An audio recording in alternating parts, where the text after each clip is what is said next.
Da ieri nei supermercati aperti anche di domenica e oggi in tutti i punti vendita che aderiscono all'iniziativa del governo trimestre anti-inflazione, tra gli scaffali appaiono questi cartellini ad indicare i prodotti i cui prezzi sono ribassati o bloccati per 3 mesi appunto, nonostante i rincari. Una misura voluta dall'esecutivo per aiutare le famiglie in un momento in cui il carrello della spesa è sempre più caro.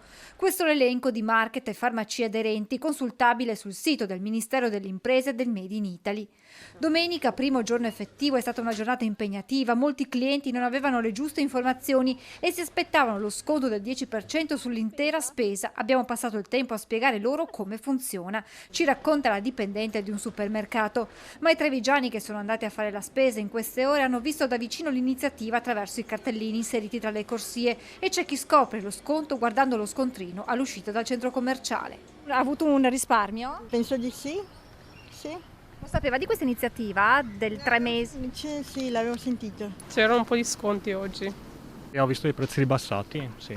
Ben venga, visto quanto costa fare la spesa oggi. Visto il periodo, ben venga sempre.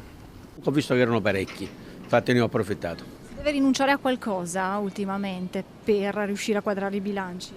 Senz'altro sì, non si può mantenere il ritmo precedente, bisogna cambiare passo. Visto sconti, Sì, all'emisfero del supermercato. conviene, è una cosa buona, Sì, conviene.